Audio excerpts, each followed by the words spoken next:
Maglalagay raw ng signal jammer sa ruta ng traslasyon ng itim na Nazareno sa Lunes. Magpapatupad din ng no-fly zone at may live report po si Oscar Oida. Oscar? Yes, Jiggy, wala namang pinagbagong ginawa sa ruta ng traslasyon ngayong taon. Yan ang inanunsyo kanina sa press conference ng pinamunuan ng Kura Paroko ng Quiapo Church. Ongoing daw ang patching ng ilang butas sa mga kalsadang dadaanan. Bagamat karamihan na Jiggy ay ayos na raw ayon sa DPWH. Maliban na lamang sa may parting Manila Hotel kung saan may nakabukas pa rin mga ginagawang drainage. Pero ayon sa DPWH, lalagyan daw nila ito ng mga harang bago pa sumapit ang pista. Pero inaabisuhan ng mga deboto na iwasan ang mga nasabing butas. Pagdating sa seguridad, Jiggy, wala naman daw silang natatanggap na anumang banta, bagamat di raw nagpapakasiguro ang AFP Joint Task Force.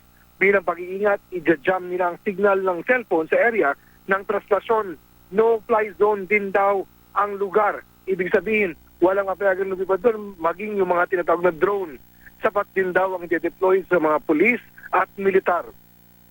Nakaantabay rin ang mga fire truck at ambulansya kung kakailanganin at pinakikiusapan din ng mga dadalo na wag na magsama ng mga bata, buntis, may mga karamdaman pati yung mga nakainom. Ang Eco Waste Coalition nagsagawa rin ng kanilang sariling prosesyon dito sa paligid ng Quiapo Church. Bitbit ang itim na Nazareno. Ito raw ay para paalalahanan ng mga deboto na huwag magkalat sa darating na pista. Nitong nakaraang taon daw kasi toneladang basura ang iniwan ng mga deboto matapos ang pista. Panawagan nila gumamit ng mga recyclable na baunan para walang mga plastic, styro o anumang katulad ang maiwan. Jiggy? Maraming salamat, Oscar Oida.